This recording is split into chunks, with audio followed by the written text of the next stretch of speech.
So the Ninjala beta came and went. If we even had a chance to play it, I don't know. How do we all do? Do we all get a chance to get in there and get a few matches in? I think I got maybe 5. Okay, that's about what I got. And say for you, John and Steve? Yeah, around 3 or 4. Yeah, I played around 4 or 5. Okay. I played for the first beta. I mentioned this because if you had a chance to try to partake in the beta, you probably know it was near impossible. The first beta was shut down almost instantly, and then they kept rescheduling it, and we had similar events for the second two where there were just too many people trying to play at once. It seems like they completely underestimated the demand that there would be for Ninjala, which I guess they probably should have foreseen coming, maybe, given the fact that it is a free-to-play game, obviously in a beta, but it's going to be free-to-play when it comes out, and the fact that everyone's stuck at home with nothing to do. Yeah, because, I mean, it's kind of shocking because this game was not on my radar. It's just like, you just told me randomly, like 40 minutes before the beta was supposed to begin the first time. It's like, oh, hey, you want to jump in on Ninjala and play a little bit so we can talk about it later? I'm like, oh, yeah, Ninjala, that has a beta? It's like I had nothing about this game on my radar. It's like, oh, that's Splatoon-like, and moved on. But apparently, it kind of caught with people because, like, hey, new multiplayer game, I'm stuck at home, and why not give it a shot? That's exactly it. I think, yeah, people are bored, they're looking for things to do, and why not try out a free multiplayer game a la Fortnite, right? That's partially why Fortnite, actually probably, largely why Fortnite is as big as it is. It's a free-to-play game that's that people have become hooked on, and now we have another free-to-play, not a shooter, but something different. I'm not quite sure how to describe Ninjala. It's a very odd game. It is Splatoon-like more in its aesthetics than the actual gameplay, because when it comes to the gameplay, it seems to be kind of its own weird little thing, and I wanted us to talk about this a little bit to see what we thought so far based on the 3 to 4 to 5 matches we had a chance to play, which unfortunately isn't a great amount of gameplay, but it's all we have to work with. So, who wants to take things off here? Derek, I think you played a fair, or you got in a couple, before you were streaming. What's your overall thoughts on this?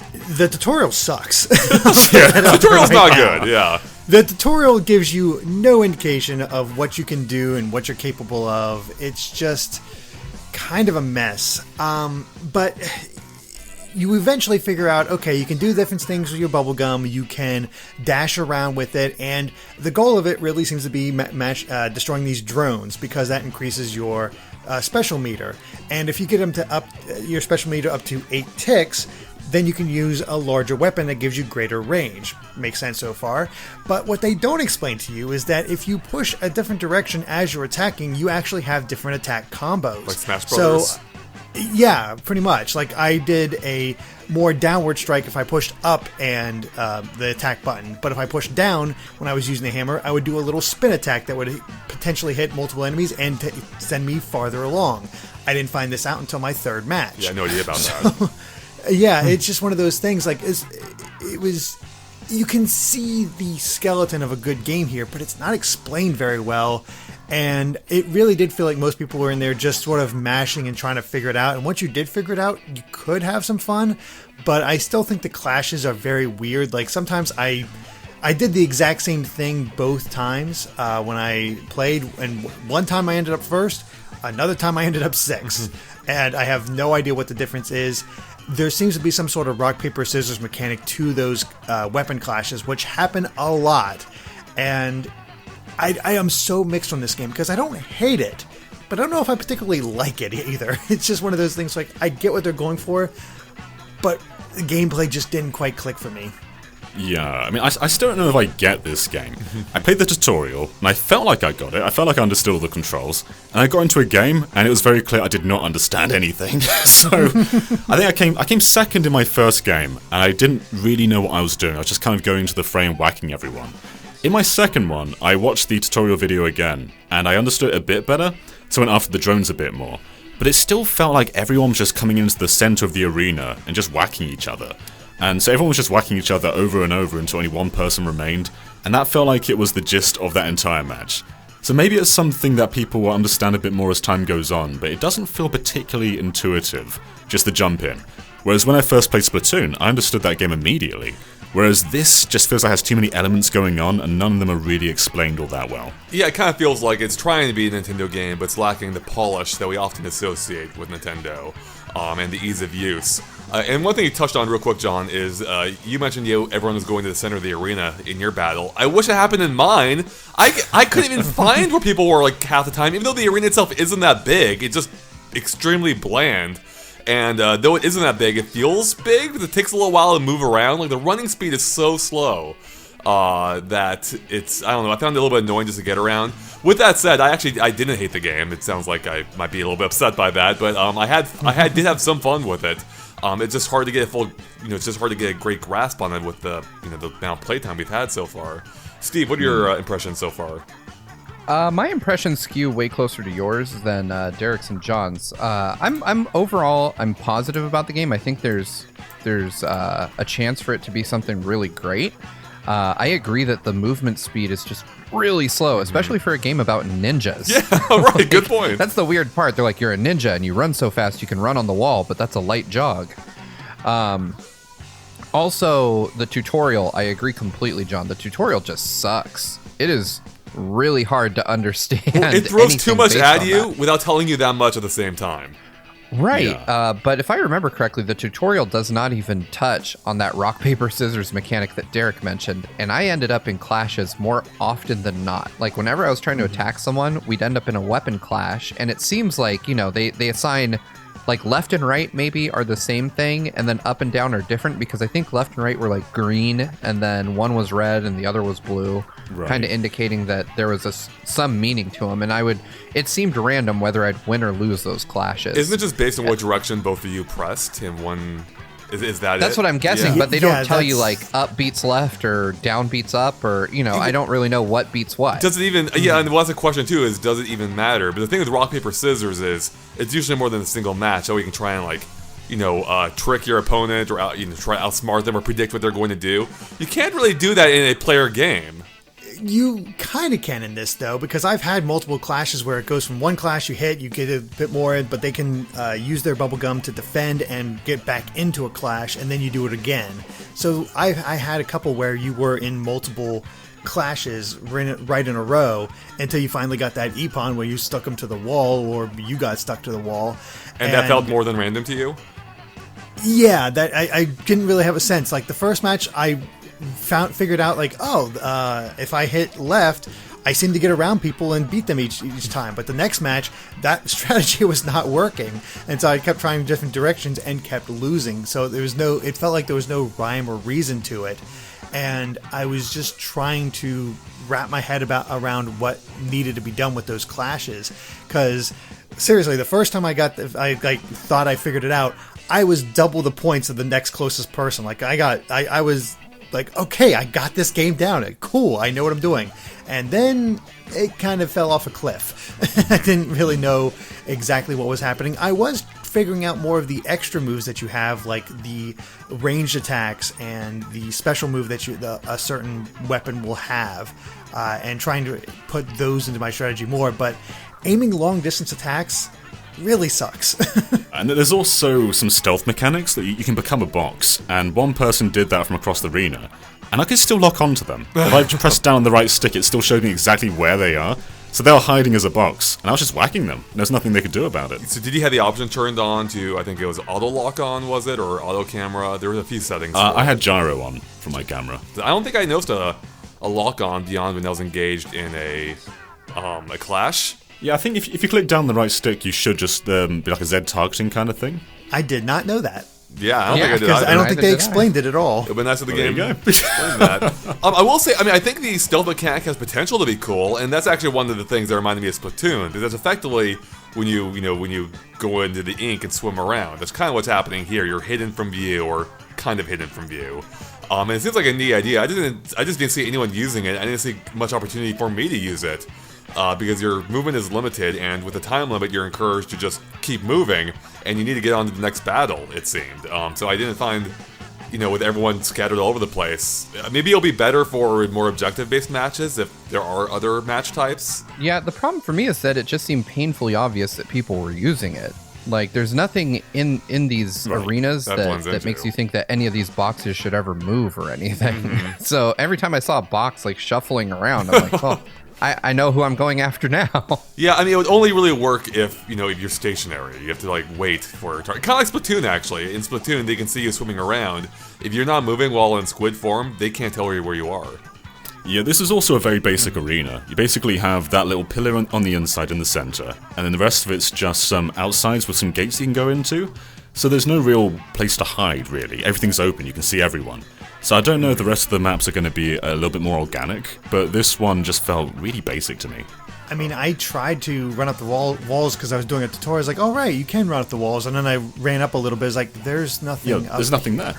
Right. I think there's hope for that, though. I played the game at E3 2018, and a lot has changed mechanically since then, but they had, I think, 4 or 5 arenas that they showed us then.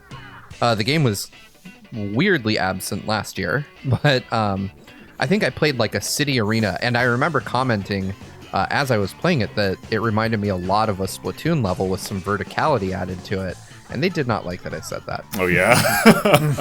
Well, to be fair, with this Splatoon's aesthetic, it doesn't really carry over to the gameplay that much, but no, it doesn't. In its tone it does. Like, you can tell it was inspired via its art style. Although I will say the character designs are wonderful in this game. They're not too similar to the Inklings, but just the way they look, it stands out a lot. I love the moment I got to the character select screen, I loved all of them. And not just that, too. You have full control over them. You can mix and match any of those, what evidently are preset sets you can choose from at the start. They're actually not just base character models. And you can mix and match anything. Faces, hair. You can change, what they wear. It's far more in-depth than Splatoon is, even. Yeah, there's a great sense of style to it. You can immediately find something that works for you. I made like this bunny girl that just kind of worked out, and I don't know. You kind of feel more of a connection to your character because there's a lot more to customize, and the customization doesn't really matter. Unlike Splatoon, where what you wear kind of changes things up. They apparently have these cards, but they're not available in the beta, so I don't know exactly what they do. I unequipped mine somehow, which apparently was a mistake. Oh boy. The one card they had. It seems like there's a decent amount of depth here to keep playing and unlock things and see what you can do, and I feel like the rotation, like getting in the matches, unlocking things, changing things up, getting back in, adjusting, it all seems pretty intuitive. There's a lot of different sets that you can make and easily swap between. Like there are some improvements over what you have in Splatoon, and you can easily change those up. But it kind of gets overridden by the fact that, well, you can't get into a match. I guess that's how they got inspired by Nintendo's Online. Just don't have it work. Oh dear. Yeah, I mean, I will say, I guess the one nice thing to come out of this is this was a beta test that actually was treated as a beta test. They wanted to stress test it, and I hope they got their results. Because yeah, that was hard to get into. But again, I was joking earlier, I'm not that upset. It's a free beta. I don't know if it made necessarily the best impression because it was frustrating to try and get in there, and the communication was okay. It wasn't bad, but it wasn't like stellar or anything. And it wasn't entirely clear like when they were rescheduling things or not. So I think they could have handled that element better. And I think it's just kind of hard to speak about the intricacies of the game because we just didn't have that much time to play it. Because yeah, a lot of it didn't seem to be making sense yet. But I don't know if that's just because it's like a super deep experience or it's just an unnecessarily cumbersome one.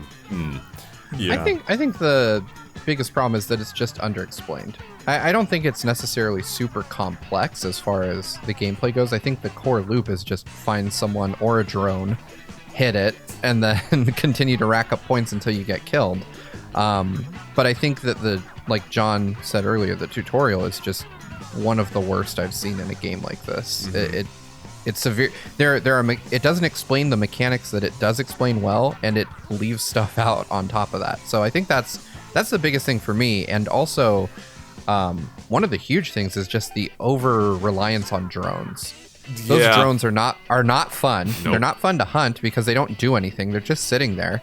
And to get that big weapon, like Derek was mentioning, you have to kill a ton of those things. Yeah. Like Yeah. you'll easily spend half the match just trying to get the big weapon, which I think is really, really not properly balanced.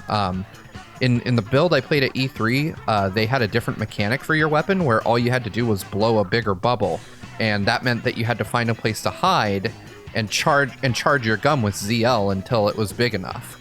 I liked that a lot better. I don't know why they got rid of that. That is still kind of in the games. You do need to like recreate your weapons at points in which you have to blow up the bubble and make it. But yeah, if it actually functioned differently in the beta, that sounds like that might. I mean, they changed it for some reason, of course. But that sounds more interesting to me because yeah, those drones aren't fun, especially like in that bland arena, like slowly running up to them. And I know you can dash around and kind of speed yourself up. But then it took me a little while to realize that the dash is eating up my gun meter, and I couldn't do anything after I was exhausted. So until it slowly recharged. Well, you could also pick up those yellow things, and I'll instantly refill it completely. You only need one.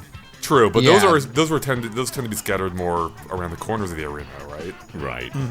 Yeah, it's weird. Like killing the drones increases the size of your S energy meter, but then you can refill it either by, I think, beating people up will refill it, but yeah, those items will refill it completely in one go. I will say, to make it a little bit more positive, I did find the actual like combat to be engaging, or maybe not engaging, but at least fun. To the extent that it was fun to watch, like because you're just getting whacked around or you're sending people flying. It reminded me a little bit of Mario Strikers when you like slam someone into the wall and they get stuck there, like slamming Peach into the electric fence and she just screams. It's good memories of Mario Strikers.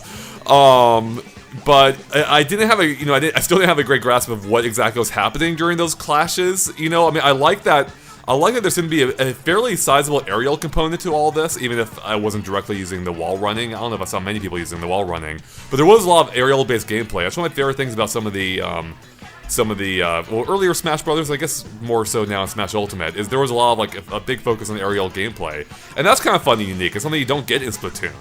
Splatoon is very much a ground-based shooter, whereas in this one you're kind of like floating around and having these like, Saiyan like battles in the air. And even if I didn't fully know what was happening, it was kind of cool to engage in.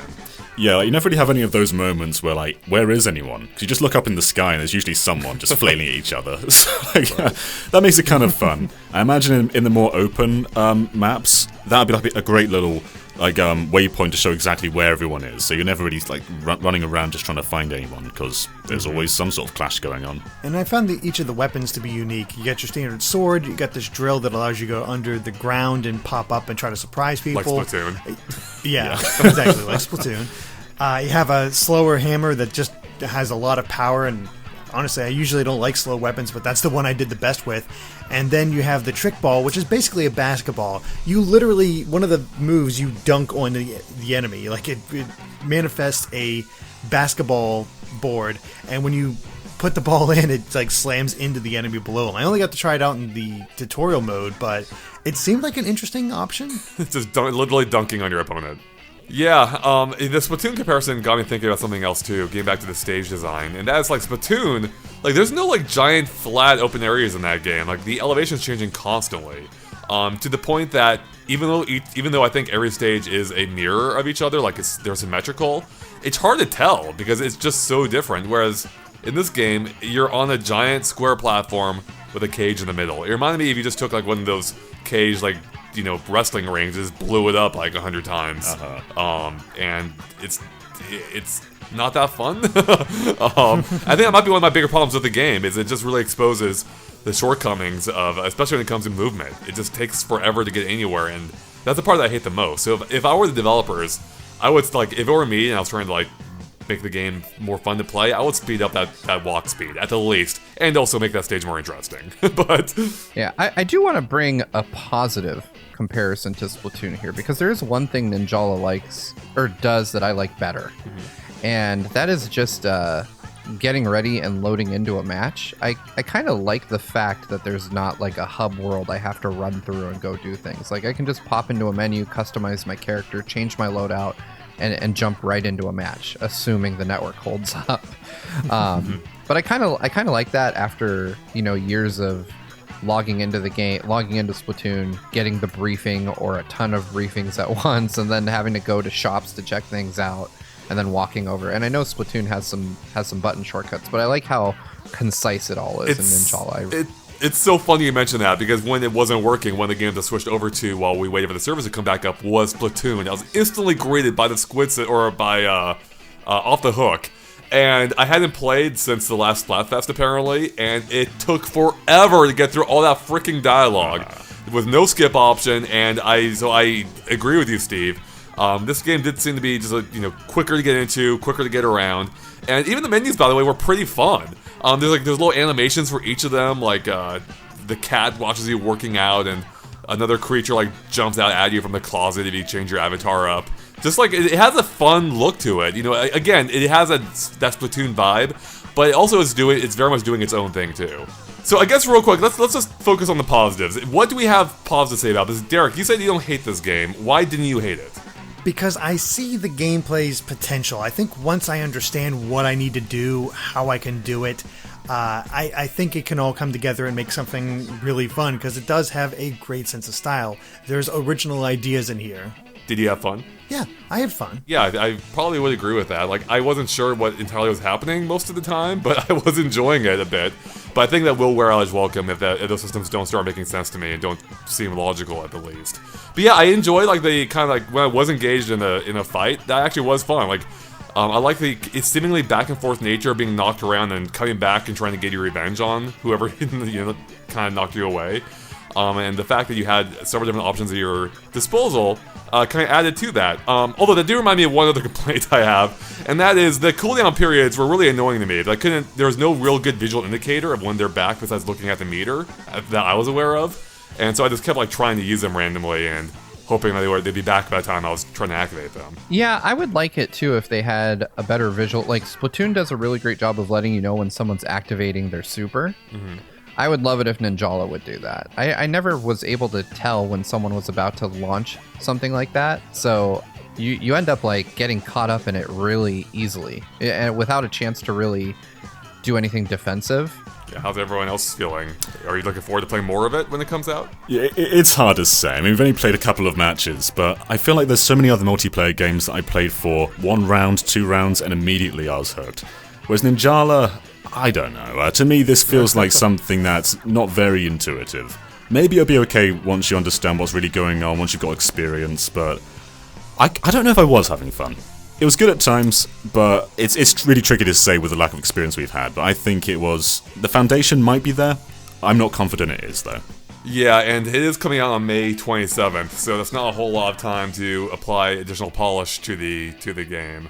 It seems like, especially they're doing this beta test, the systems are ready to go for the most part. They're just seeing if they work, or the back end works. But I mean, for me, I did have fun, but that might have just been the pure novelty of it all. And once that wears off, I don't know what's going to be left. I might find that I enjoy the depth and complexity potentially of these systems, or I might find that I don't at all. I really don't know. This can go either way for me. I probably will try it more, but I'm not exactly champing at the bit to it's not like I can't wait to play more, But I will check it out for sure, especially with the fact that this might be one of the few biggest Switch games on the horizon, given the time. So it has that potential. I think people could, it's something new, something different. There's interest, of course, and it's free, so why not check it out while we're waiting for the next big game? I think it has potential. I'll try it again when another beta rolls around. I hope they work out the network issues, because I think none of us had enough experience to really be definitive on how we feel about the game. Yeah, that's really it. I think the limited access really kind of maybe hurt its impression a little bit, but I think it might hurt. I think it affected the potential of the beta, but I think overall this was a net gain for the beta. This game was trending on Twitter at some point because no one could access it. So I think it did raise a lot of awareness, and they got all of us playing it. I'm not sure we would have otherwise. So So there you have it. Yeah, we'll see how it comes together. Maybe it'll end up being, a really compelling experience in the long run. It's hard to say, but I do want to just clarify that I did have fun while I was playing. I was just very confused by it, so I really just need to see how that shakes out in the end. With that, I think we're about done discussing Ninjala, but let us know what you thought of the beta by posting in the comments below. We'd love to hear your thoughts, whether you enjoyed it or didn't, or if you even get into it at all. And with that, thanks for watching, and we'll catch you all later. Bye.